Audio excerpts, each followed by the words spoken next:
Good evening, everyone. Tonight on the Air Raid Hour, it'll be Tilt Solo, but we'll recap all of the happenings from the big win the Bills had against the Detroit Lions yesterday at Ford Field. I'll talk about my one big thing. We'll do a little bit of data tracking along with some stock up, stock down as we head into the Bills' next stretch of games, which comes against three straight AFC East opponents. But first,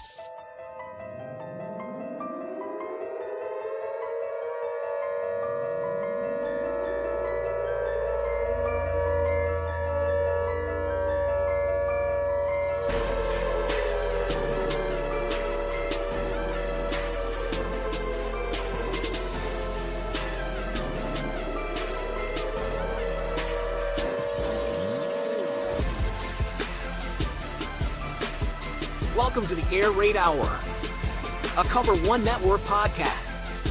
Here are your hosts, Judge Mathis and Tilt Money. good evening, everyone, and welcome to the Air Raid Hour. It is your host tonight, Tilt Money. Sans Judge for tonight's show, but that's okay. We will press on, and we will do our best without him and try to make him proud here as we bring in the panel here on the side with some interesting stats from yesterday's game and the current playoff seeding as it stands before. Heading into Monday night, the Raiders are out. They're the only AFC team playing. So this is the current and up-to-date playoff seeding in the AFC. Welcome in, everyone. What a game yesterday that the Bills had against the Detroit Lions. And we're going to talk about it tonight. Probably go about 40, 45 minutes on tonight's show. As I always do when I'm going solo on these things, it's a little bit trickier, but I do appreciate you all joining me tonight, and I'll try to leverage your comments tonight as well, as much as I can, and coming in already with people with some comments. RJ, hello, everyone. Yesterday was an extremely improbable win, and RJ, is for those who follow RJ in the comment section, I don't want to say he's negative, but he's a little more pessimistic than some others. Certainly more maybe on the realistic or pessimistic side. And he comes and says, would have been a blowout wasn't for Detroit's MVP Adrian Hill, the official referee in that game yesterday. We've got Olaf coming in, go Bills. So yes, it was a very interesting game. At times felt very stressful, and at other times didn't feel so stressful. So let's just take a quick stock from some news and notes after yesterday's game. Press conferences coming out today with McDermott and Bobby Babich, and a lot of talk about how the injuries really in this game, some of the questions about like what happened with certain guys. It sounds like a couple guys got a little dinged up, but will be evaluated through this week. Dorian Williams, Matt Milano, to name a couple there. It didn't sound like anything was too serious. As Ralph Wilson, no Judge, too many numbers.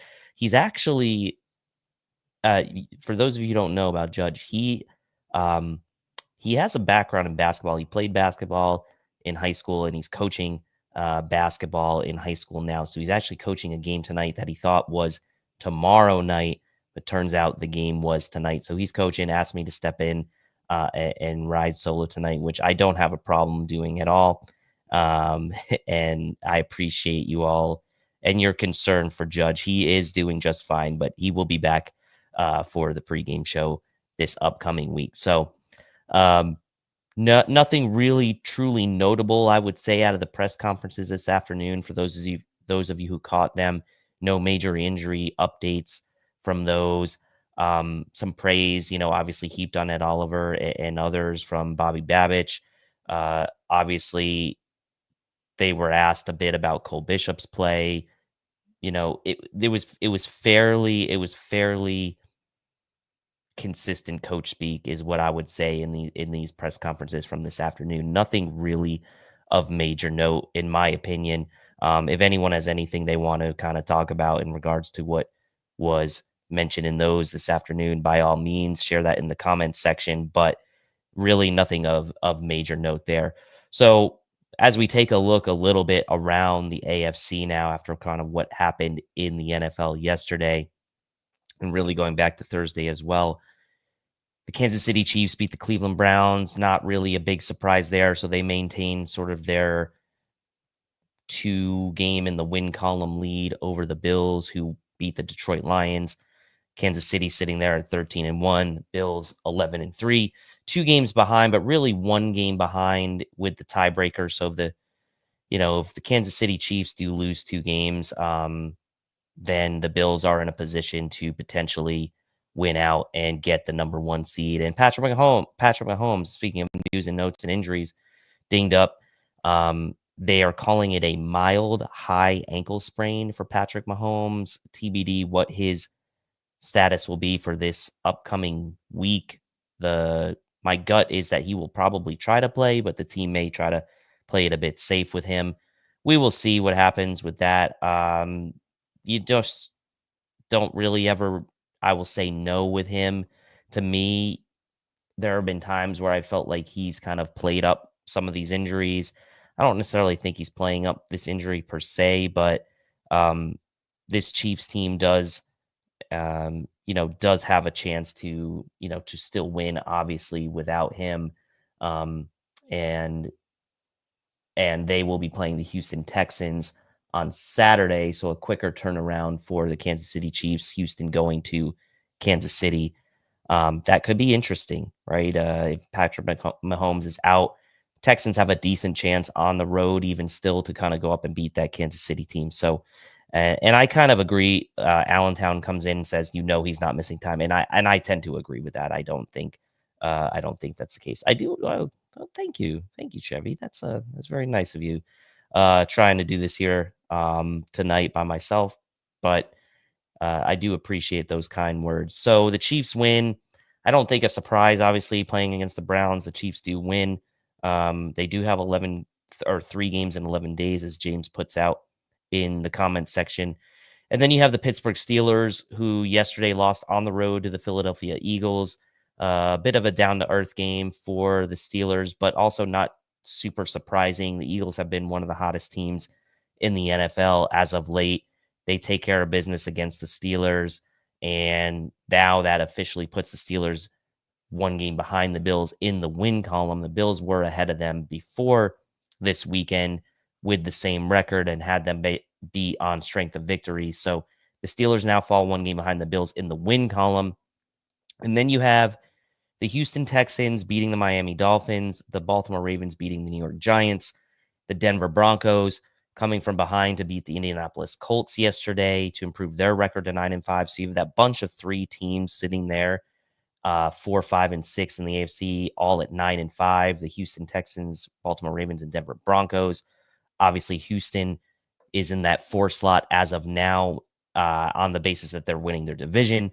Baltimore holding the tiebreaker right now over the Denver Broncos based on head-to-head, based on their head-to-head matchup that the Baltimore Ravens did beat the Denver Broncos earlier this season. And then you have the LA Chargers, who got absolutely worked by the Tampa Bay Bucks yesterday.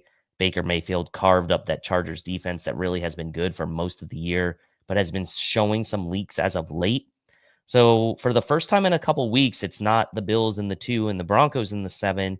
It is currently now the Bills in the 2 and the Chargers in the 7, which, as it would stand today, would send the LA Chargers to Buffalo for the Super Wild Card weekend game. But obviously still 3 weeks to go, and we'll see. And I agree with RJ here. Steelers voodoo magic might have finally stopped working yesterday, and we will see. They have the Steelers, Chiefs, and Broncos really have tough schedules to end the year. A huge matchup upcoming this Thursday night between the Chargers and the Denver Broncos that could be crucial for seeding and really for the Broncos and Chargers to kind of hang on to their playoff spots there. You have 3 teams kind of lurking, the Colts, Dolphins, and Bengals all at 6 and 8.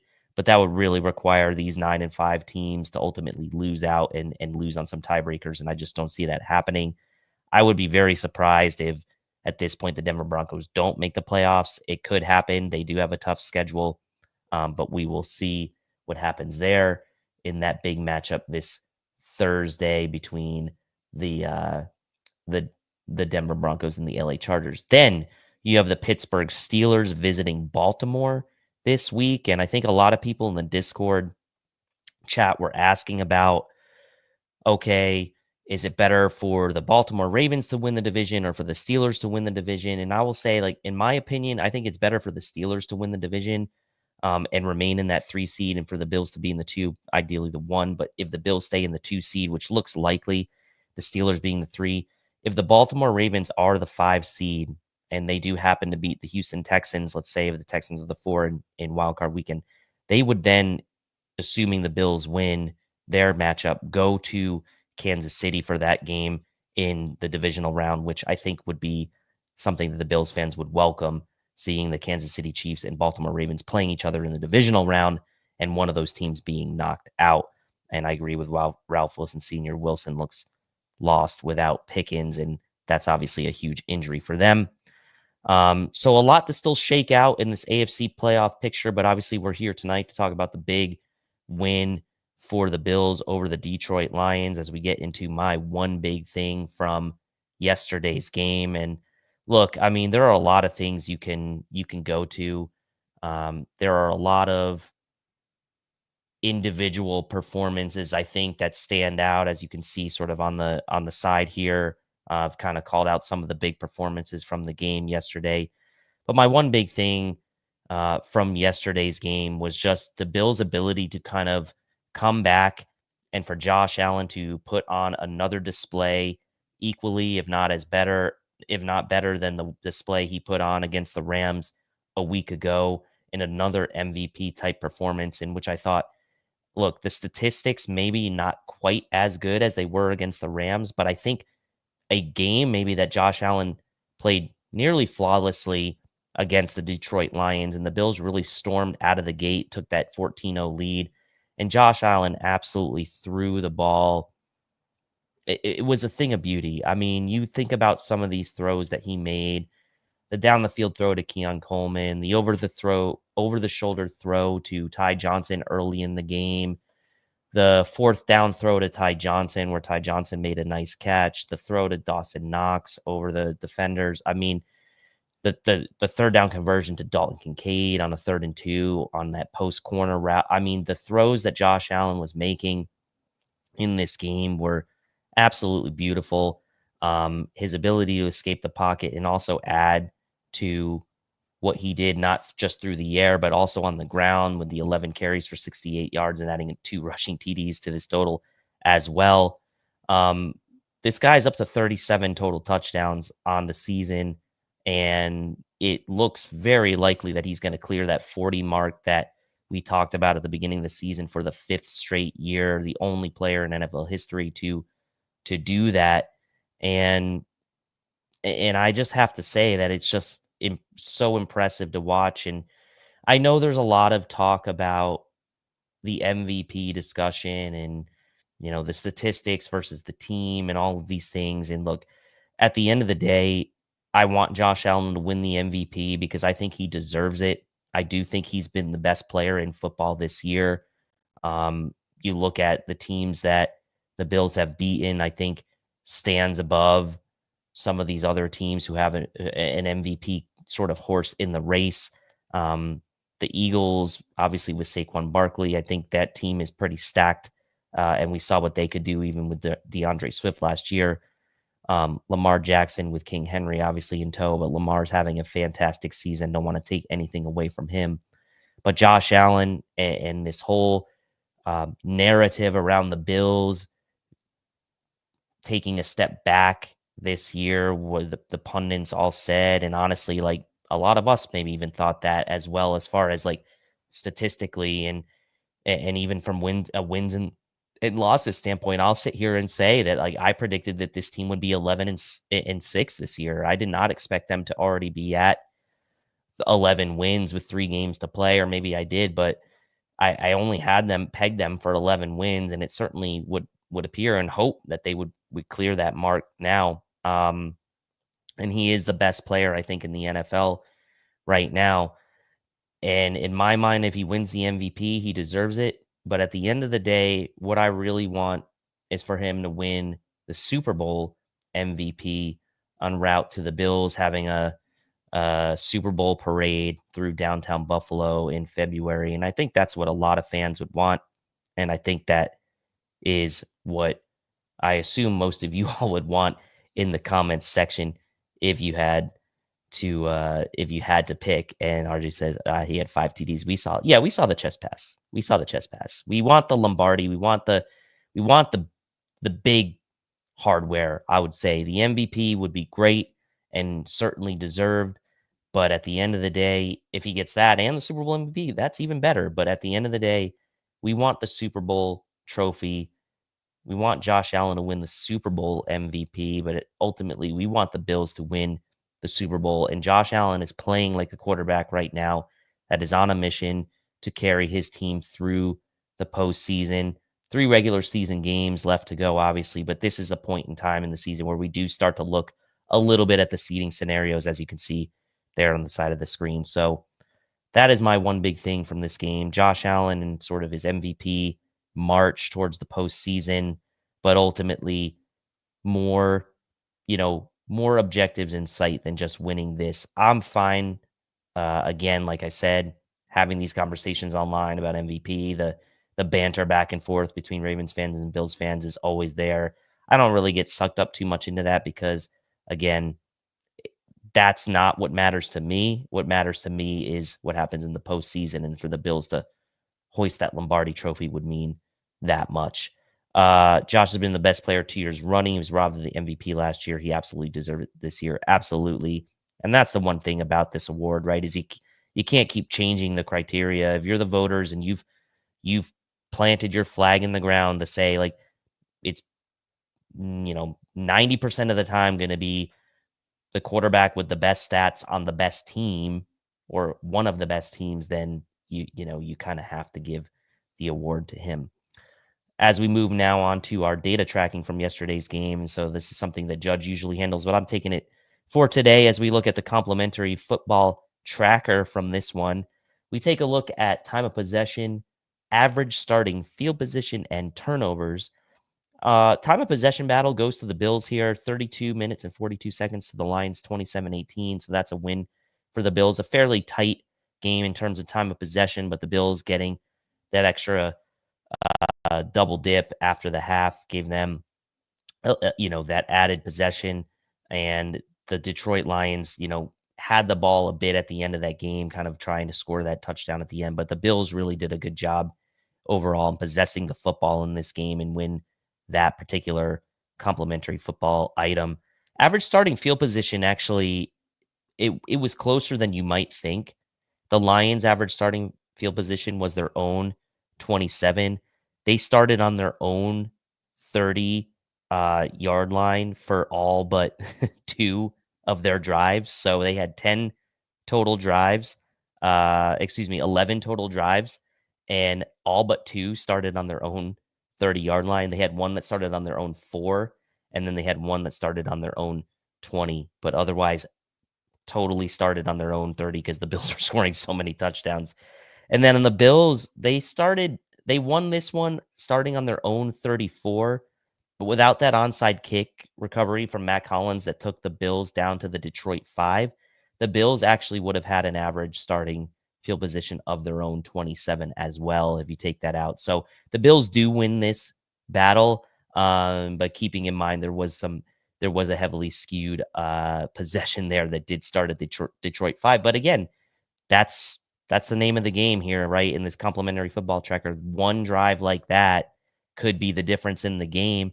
And honestly, one drive that did result in that possession starting at the Detroit 5 essentially did ice the game here for the Bills. And that's really that was really an important moment in the game for the Bills to not just recover that onside kick, but basically get it down into an almost guaranteed touchdown on that brilliant play from Matt Collins where he tips the ball to himself and takes it down to the 5.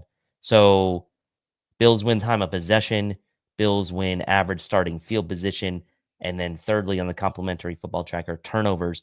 Only one total turnover in this game, and it was the Bills who forced the Lions turnover. Christian Benford forced the fumble on that Amon-Ra St. Brown catch over the middle.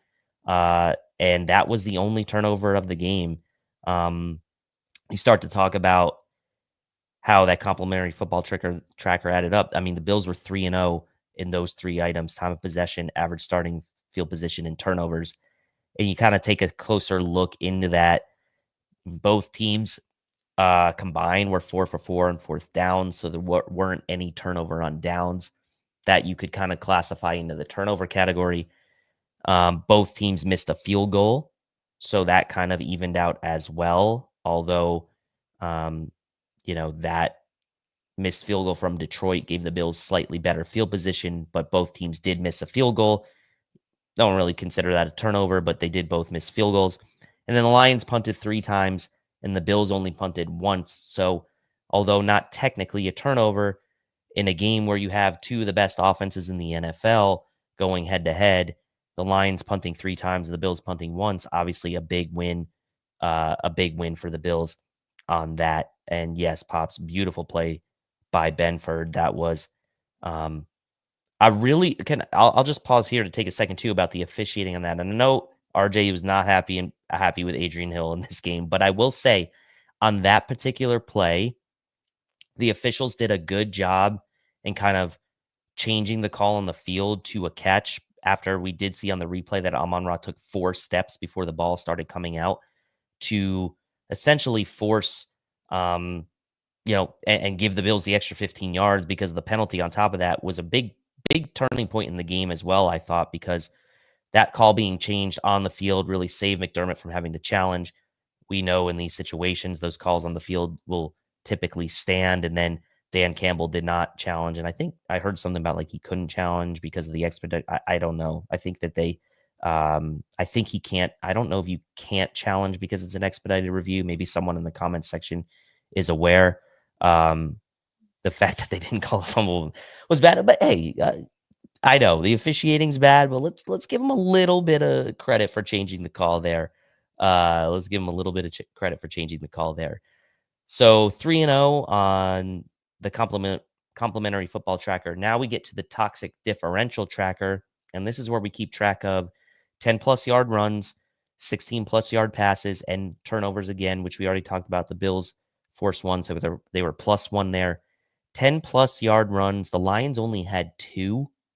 One was a Jahmyr Gibbs run early in the game, and one was a Jared Goff scramble. So if you think about this Lions team, this is a team that has averaged 160 yards on the ground over their last 4 games. They're one of the better running teams in the NFL. They probably have the best running back tandem in the NFL in Jahmyr Gibbs and David Montgomery. The Bills held those guys to a combined 35 rushing yards. I know David Montgomery got a little dinged up in this game, but the Bills did an absolutely fantastic job in making the Detroit Lions one-dimensional. And I know the total yards, both teams had over 500 total yards, and Jared Goff threw for 5 touchdowns, but the Bills really were okay with that because they took one of the Lions' strengths out of this game and put the game on Jared Goff. And at times, the Bills were able to capitalize on that. As we said, they forced 3 punts. They had the 1 turnover. That's 4 possessions right there for the Lions, and plus the missed field goal, 5 possessions right there for the Lions that didn't result in any points. And the Lions were 6 for 13 on third down. So under 50% for them. And yes, now David Montgomery is out for the year. Yes, it's amazing the Lions only. And the funniest thing about it too, I think, is that when I was charting this, it was that Goff had one of them was that 10-yard scramble early in the game where he got a first down. Absolutely incredible. So on the flip side, the Bills had 5 10+ yard runs. It to me felt like more. James Cook had a couple 8-yard runs. There was a 7-yard run from Ray Davis, but they had 5 10-yard plus 10+ yard runs. Allen had 3 of those. Cook had 2, obviously highlighted by the big 41-yard touchdown run. So the Bills win that on the 10+ yard runs. And how about the Bills overall running the ball in this game? 197 rushing yards for the Bills, 5.8 yards per carry. Just a completely balanced attack from the Buffalo Bills in this game on offense.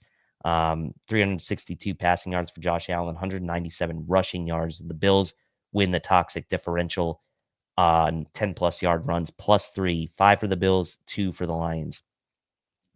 16+ yard passes. This is wild. I mean, each team had 9. Each team had 9 16+ yard passes.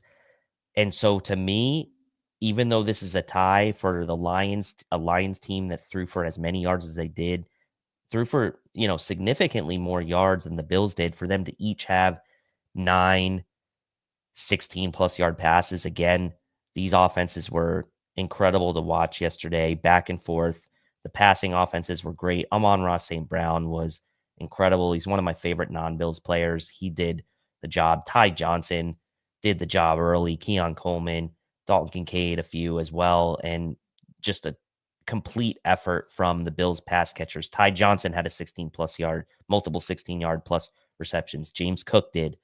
Dalton Kincaid did, Dawson Knox did, Keon Coleman did. So the Bills were spreading it around a lot. 5 different guys with 16+ yard receptions for the Buffalo Bills, and they tie in this particular category on toxic differential of 16+ yard passing plays, 9 apiece for these teams. What a performance from both teams. And then the turnovers, we said the Bills were +1. So overall, the Bills +4 in the toxic differential when you take into account 10+ yard runs, 16+ yard passes, and turnovers +4 there. And it all amounted in the end to a win for this team. So that's our data tracking for this game. As we move into the stock up section, I wanted to leave as much time, or most of the time, maybe I would say, in the show for this particular section, because I do want to hear from all of you in the comment section as well about your stock ups, and we'll get to a little bit of stock down to kind of end the show, but your stock ups from this game. I talked about Josh Allen, the one big thing, and again, I can't say enough, just the ball placement on some of the throws, the athletic ability, his ability to use his legs and really be decisive when he wanted to run was really impressive to me. I thought James Cook had a really nice bounce back effort in this game compared to the game against the Rams. And look, some of that with the Rams was not really necessarily on James Cook. That was kind of like the game maybe getting away from the Bills as far as the game plan was concerned, and just kind of resorting to the passing game, which worked, by the way. But James Cook, a huge bounce back effort, 14 carries for 105 yards, a nice 100-yard game for James Cook, averaging 7.5 on the ground, obviously highlighted by that 41-yard touchdown run where he really showed incredible balance on that run and the 2 rushing TDs. And Ty Johnson. So the running backs really stock up for these guys, led the team in receiving, 114 receiving yards for Ty Johnson. A lot of that coming early in the game in important moments, 5 catches on 5 targets, 22.8 yards per catch. And I'm just going to take a second here because we're wrong a lot on this show, predictions, whatever. But Ty Johnson was my wild card pick in the pregame superlatives, and I want to say he more than delivered on that. Ty Johnson has really become, I want to say he's almost no longer in the wild card category for this team because he's getting so many regular reps now.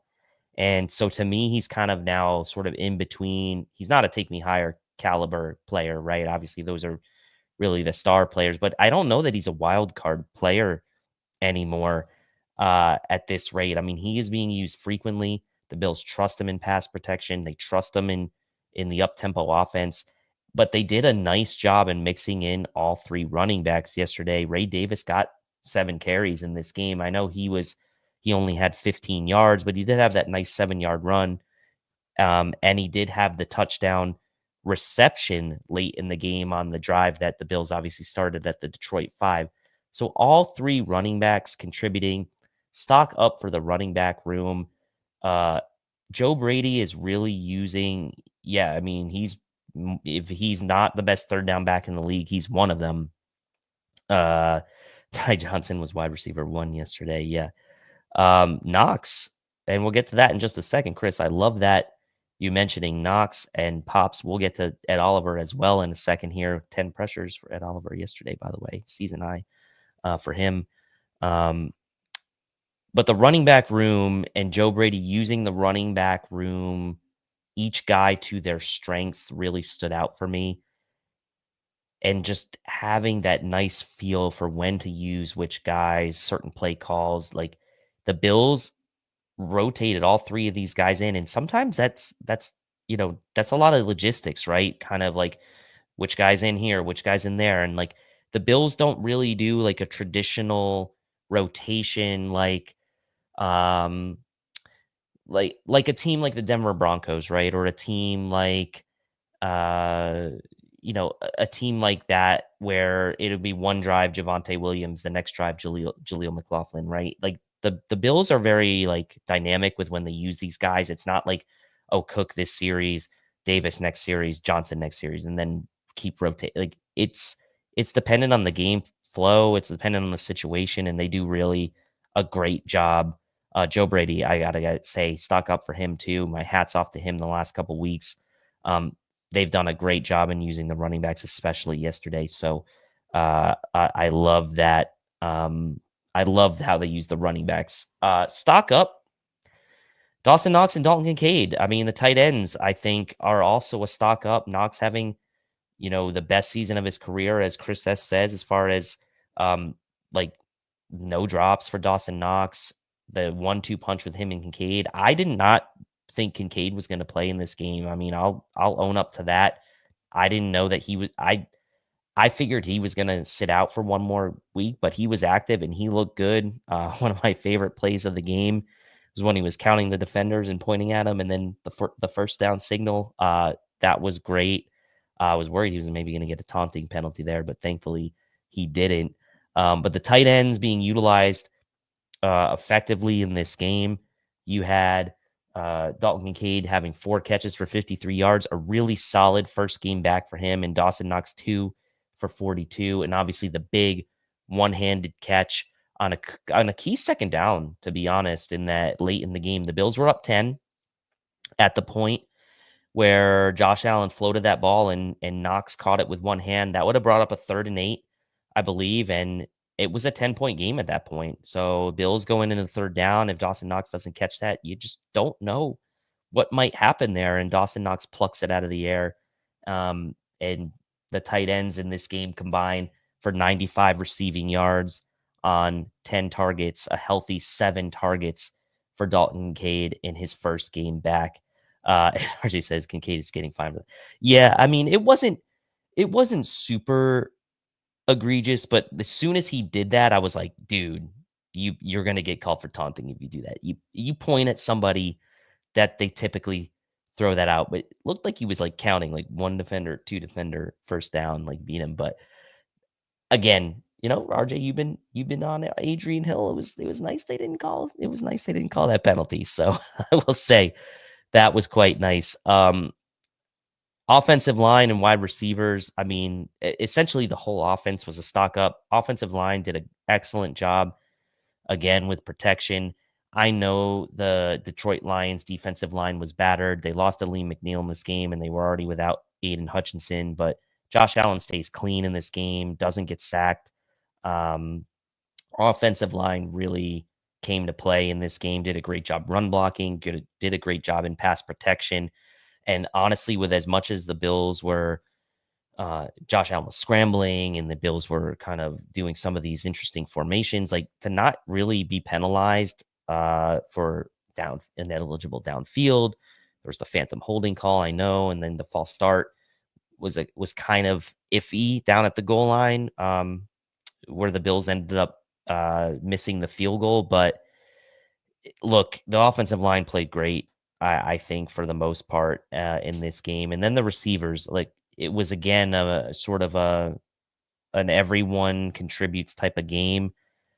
A little bit of a back seat for the receivers in this game compared to obviously Ty Johnson stole the show and the tight ends, but Keon Coleman with the one huge play down the field on the off script, pointing down the field play from Josh Allen, 1 catch for 64 yards for Keon Coleman. And then Shakir, not his biggest yardage game, but 6 catches on 39 yards. And then the little kind of shovel pass touchdown play for Khalil Shakir in this game. You could tell that Matt Collins, took more of a back seat in this game as far as receiving threat. Curtis Samuel only the one catch, but he got dinged up in this game. Sean McDermott did say in the press conference today that it's going to be day to day with Curtis Samuel. So we'll see what happens with that. I guess the biggest surprise, right, is the no Amari Cooper targets in this game. That was a little bit interesting, and maybe we, and as James says here, 48 points, and Cooper was not targeted in this game. That is a little bit interesting, but at the end of the day, like maybe it was just one of those games, that it was a tight end running back kind of game for the Bills. And again, maybe next week it'll be different. I mean, that's the great thing about the way this team is playing right now is it's a little bit unpredictable for opponents too, as far as who is going to be the beneficiary. Primarily, it's been Khalil Shakir this year. But again, you say in this game, it was the tight ends and the running backs stepping up. And as you look at the snap count, Amari Cooper only played 32 snaps in this game, 46% of the snaps in this game. As far as receivers are concerned, Keon Coleman led the way with 44 snaps, 63%. Khalil Shakir, 41 steps, 59%, and Matt Collins, 50%. So the Bills were rotating those four guys in and out. Coleman played most, but Matt Collins and Cooper appeared to be rotating. And at the end of the day, RJ, this is a great point. Anxious to see what Eric and Anthony kind of uncover in the film session and their breakdowns. There has to be a reason, but it could be that it was just one of those games where he wasn't the first read, or he wasn't even like, maybe in the progression as someone that Josh Allen, really felt like comfortable targeting in the way things were unfolding on the field. And we'll see that, I guess, in the film breakdowns from Eric and Anthony. And we'll see kind of if there's anything revealed in that regard.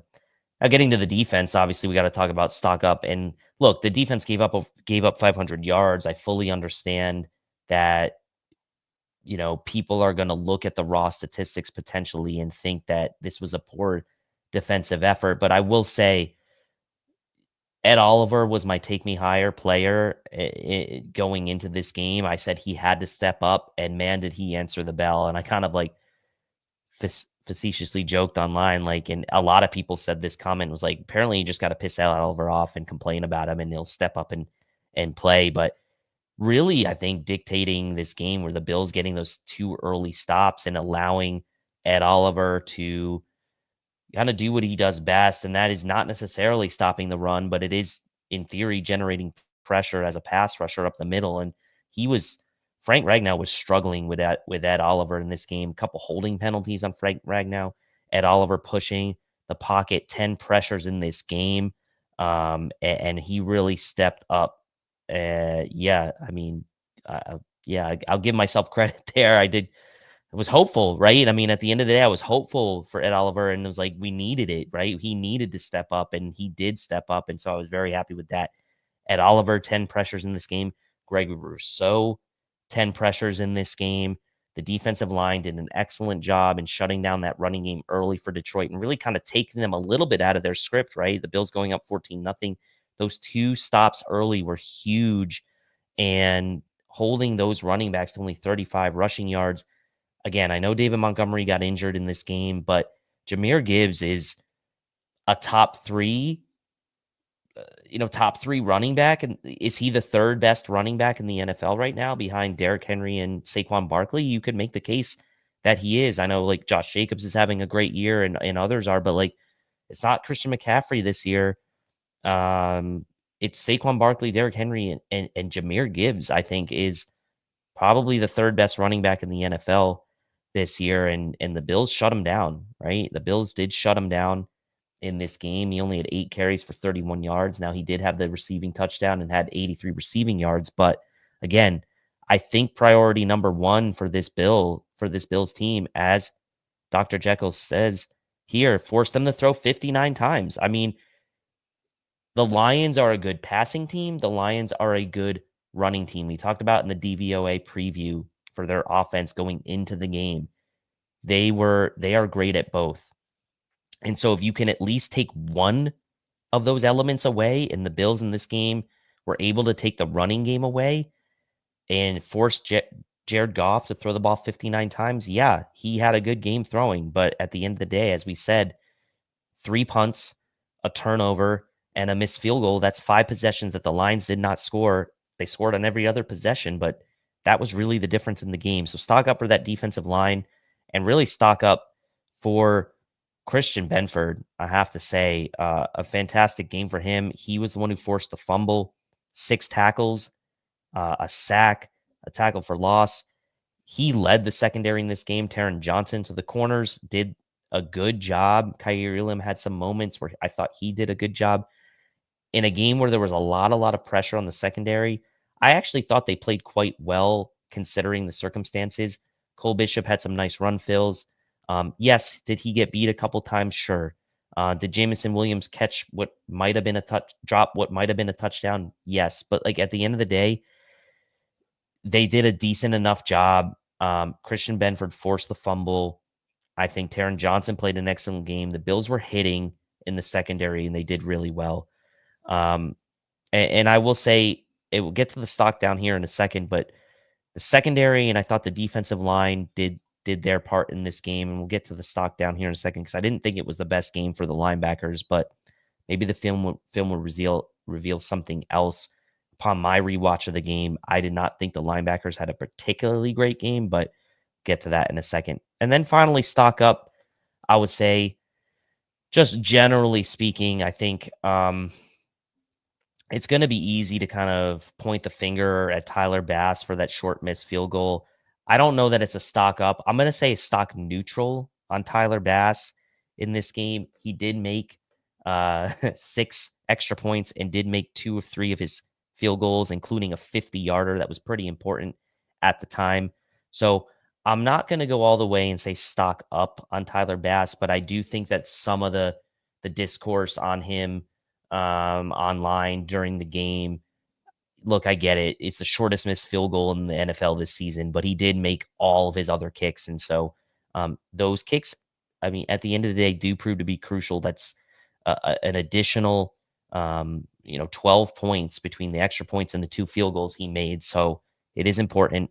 It is important for that. And then generally the coaching staff, I would say, was a stock up. McDermott, he took some criticism last week, obviously, for some of the ways he handled the end of the game situation. And I know not all of that was on him. Joe Brady, I talked about already. Bobby Babich had a good game plan for stopping the run. But Sean McDermott, did anyone just feel like the way Sean McDermott looked on the sideline looked a little different to he looked a little different to me. Like he looked like a little bit like he was on a mission. He looked confident. He looked calm. He looked like he was ready for the moment. I have seen him look like that before, maybe in some, maybe lesser important games or lesser marquee games. But I will say that Sean McDermott had a look about him on the sideline yesterday. He did look pissed, RJ, and Focus, says James, as well. I thought he had a different look about him yesterday on the sideline, and he outcoached Dan Campbell yesterday. And Dan Campbell is the NFL darling coach this year, and he forced Dan Campbell to make some interesting decisions on that onside kick with 12 minutes to go in the game, which, by the way, you can say, like, okay, you needed that if you're Dan Campbell, but the 2 drives before that, you had the Bills with a field goal, kick a field goal on the drive before that, and on the preceding drive before that, it was a shorter drive that the Bills had, and like the Lions maybe had I wouldn't say they had momentum on defense, but like it's a 10-point game with 12 minutes left. Like I just totally disagree with the call for Dan Campbell there. But in any case, this is about Sean McDermott and the stock up for him. I thought he was very focused yesterday. Not to end the show on a bad note or on a low note, but a little bit of stock down, and then we'll just do a quick preview. Heading into these last 3 AFC East games, I didn't think it was a great day for the linebackers. Baylon Spector had a rough day. Matt Milano was sort of in and out of the game. Dorian Williams came in the game late. He was in and out. I think the Bills need to figure out what they want to do with the linebacker position. I think this was a interesting game for them. Tough opponent.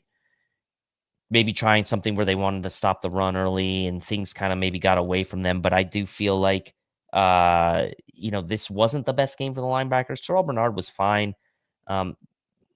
Little, maybe not so much an up game for him or a down game, but like a fairly neutral game for him, but not a great game for Balon Spector. I didn't think it was a particularly great game for Matt Milano either.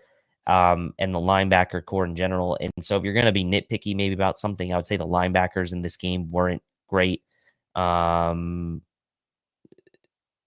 yeah, no, Jessica's talking about my pregame prediction here, as everyone told me how much I was wrong. Look, I picked the Lions to win the game, but I did pick Ed Oliver as to take me higher and Ty Johnson as the wild card. So I will say I was kind of right about some things, and I was definitely wrong about the final outcome. But I will say I picked the Bills to lose. That was the first time ever.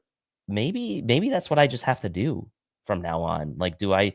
And I'm not going to do that for like the Pats and the Jets games, but like, do I need to do that like in a big playoff game? Like, do I need to pick against the Bills so like they win? Like, is that a thing now?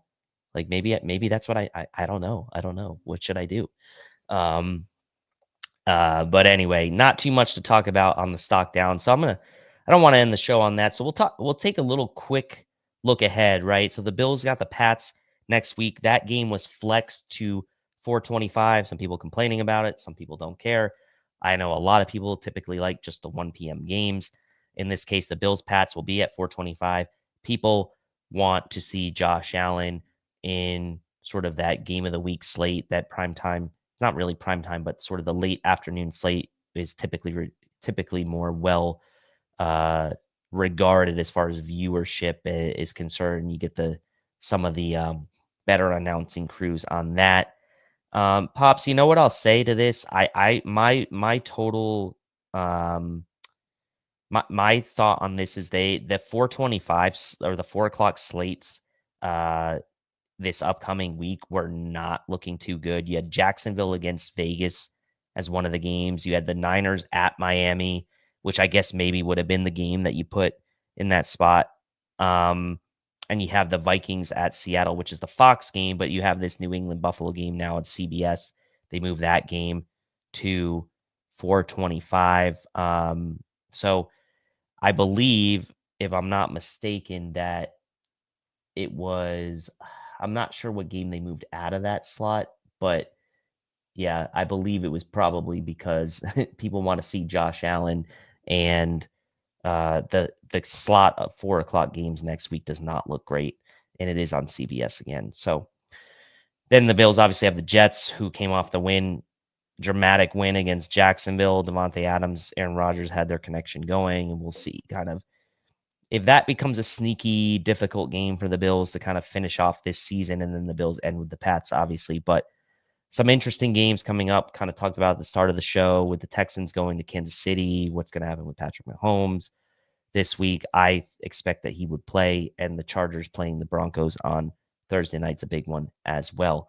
And that's pretty much all I have for you guys tonight. Went a little longer than I thought, but I do appreciate everyone tuning in to the show tonight here without Judge. And I want to say that I was really pleasantly surprised with how things went yesterday. I was like maybe in RJ's camp a little bit before the game yesterday, and that's why I ultimately picked against the Bills. But I was really pleasantly surprised at how they came out.